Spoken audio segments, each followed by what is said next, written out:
નમસ્કાર વિદ્યાર્થી મિત્રો, ધોરણ 12 સાયન્સ વિજ્ઞાન પ્રવાહની અંદર જે પણ નવી અપડેટ લેવાય છે એની અંદર સૌથી પહેલા તમને કોઈ માહિતી આપતો હોય તો એ છે એજ્યુકેટવી પર લાસ્ટ કેટલા દિવસથી જેટલા પણ વ્યૂઝ આવી રહ્યા છે પ્રમાણમાં સબસ્ક્રાઇબર્સ એટલા નથી, બરાબર.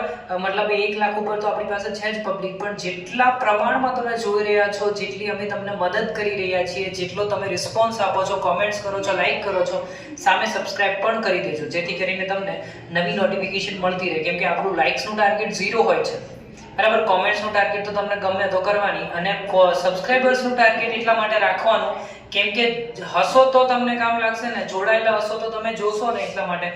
વાત કરીએ કેમિસ્ટ્રી અને ફિઝિક્સની, તો ફિઝિક્સનું પેપર એકંદરે બધાનું બહુ ખરાબ હતું, પણ બોર્ડે એક નિર્ણય લીધો કે ફિઝિક્સમાં જે લખ્યું તેના માર્ક્સ,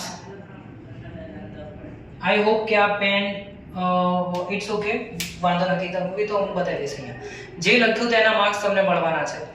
એવી રીતના કેમિસ્ટ્રીની અંદર શું જે લખ્યું એના માર્ક્સ મળશે. કેમિસ્ટ્રીમાં પણ પેલા દ્રષ્ટિહીન માટે કંઈકનું કંઈક આપ્યું હતું, પણ એ થોડુંક અલગથી આપ્યું હતું ને. દ્રષ્ટિહીન માટે કેમિસ્ટ્રીની અંદર થોડુંક અલગથી આપ્યું હતું. એક જ ક્વેશ્ચન.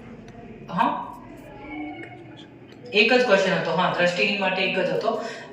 મતલબ કેમિસ્ટ્રીની અંદર તમને જો પેપર ખરાબ ગયું હોય અને ફિઝિક્સનું પણ પેપર ખરાબ ગયું હોય તો શું થાય, તો જુઓ ટોટલ તમને 13 માર્ક્સનું ગ્રેસિંગ મળવાનું હતું. કેટલા માર્ક્સનું બેટા? 13 માર્ક્સનું. આમાં તમે એવું ઈચ્છો છો કે સર ફિઝિક્સમાં તો થોડી દયા કરશે ને પાસ કરી દેશે, પણ જો કેમિસ્ટ્રીની અંદર તમારા 25 આવતા હશે તો ઉમેરાશે 13.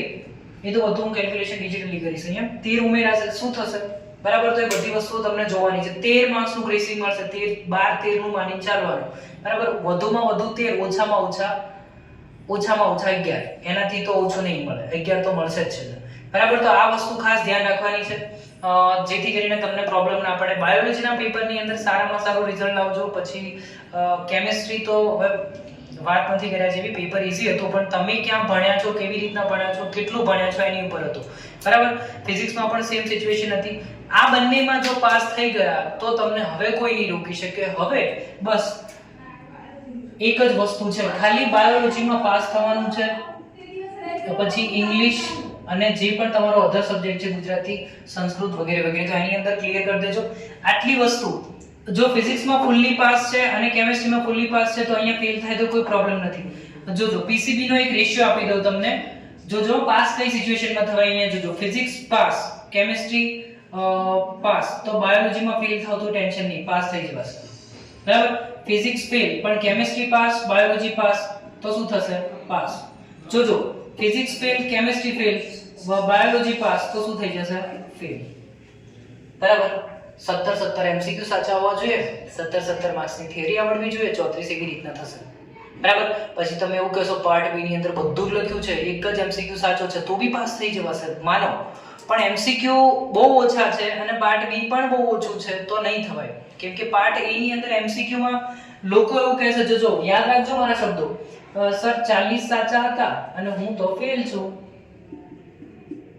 સર 33 MCQ જ સાચા હતા પણ હું તો ફેલ છું, બરાબર. કેમ? કેમ કે તે MCQ હરખા ટીક નહીં કર્યા, બરાબર. લીટીઓની બહાર ઘણી બધી લીટીઓ જતી રહી છે. તો અહીંયા એક કોમ્પ્યુટર સિસ્ટમ છે બેટા, કેમેરામેનનો હાથ ફફડે છે કેમ કે એ પણ 12માં હતા છે જોકે, તો કેમ હાથ ફફડાવો છો, જરા શાંતિ રાખો.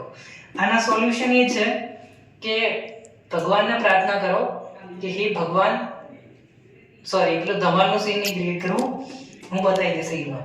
પણ 33 MCQ સાચા હતા છતાં માણસ ફેલ પડશે. રીઝન કે એને સરખા ટીક નહીં કર્યા. એટલે મેઈન માણસને કોણ બચાવી શકે? એક જ માણસ છે જે તમને બચાવી શકે, એ છે પાર્ટ બી, અને એ તમે ખુદ છો, જે તમે લખ્યું છે. અહીં તો તમે મીંડા પાડ્યા છે અને મીંડા ક્યારેય કોઈનો સાથ આપતા નથી, પણ પ્રોપર વેમાં વિચારી તો મીંડા આપણા સાથ આપી દેશે, કેમ કે આપણે બહુ શાંતિથી મીંડા પાડ્યા છે, બરાબર. તો મીંડાની સાથે જ આજના વિડીયોને વિરામ આપવાનું વિચારતો તો 12 માર્ક્સ તમને મળવાના છે, ટેન્શન ના લેશો. હવે કોઈની વાત ના માનશો યાર. તમે તો યાર વન શોટ વિડીયોની અંદર ને એક વિડીયોની અંદર બહુ મસ્ત ટાઈમ પાસ કર્યો છે, આખો દિવસ લેક્ચર જોયા છે, આખો દિવસ એ કર્યું છે.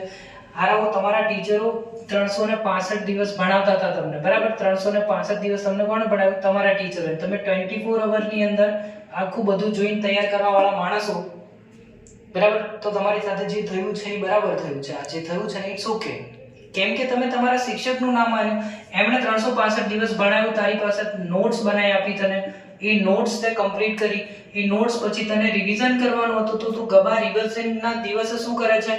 24 અવરમાં ફિઝિક્સ બાપો છે ત્યાં કરાવવા માટે 24 અવરની અંદર કોણ કરી આપે? અમે ખુદ ફિઝિક્સના ટીચરો છે, 24 કલાકની અંદર નહીં કરાવી આપતા. બરાબર? તમે કઈ રીતના કરી શકો? મેં મારા ગ્રુપની અંદર આખા 24 કલાકમાં જે પણ મારા સ્ટુડન્ટ છે 24 કલાકમાં એટલી બધી હેલ્પ કરી છે, એટલા બધા મોટિવેટ કર્યા છે, એટલા બધા એ કર્યા, છેલ્લી સેકન્ડ છોકરું જતા જતા મારું નામ લઈને ગયું હશે, હા સરે કંઈક આપ્યું છે એમાંથી આવશે ને, આવ્યું હતું કેમેસ્ટ્રીમાં પણ આવ્યું હતું. અને તમારી માટે 24 કલાકમાં અમે ગેમ જે બની હતી એને તમારા તરફ વાળી દીધી, મતલબ જે લખ્યું છે તેના માર્ક્સ. બરાબર ને? લખ્યું તેના માર્ક્સ ઉપર બહુ બધા ઈમેલ્સ કરીને તરત ને તરત સાંજે નિર્ણય અપાયો હતો. પ્રિપેરેશન કરવાની હતી, રિવિઝન કરવાનું હતું બેટા, વિડીયો નતા જોવાના. બરાબર? અત્યારે એ જ બહુ મોટી સ્કીમ ચાલી રહી છે. વિડીયો ના જોશો, આ જોઈ લીધું, હવે જેને પ્રિપેરેશન કરો, જાતે રિવિઝન કરો, પોતાનું મગજ ઘસો. કોઈ ઘસે છે એનું મગજને તમે હા એવું ના કરશો, પોતાનું મગજ ઘસો. મળીએ નેક્સ્ટ વિડીયોની અંદર કોઈ પણ નવી વાત સાથે. જોતા રહેજો એજ્યુકેટિવ.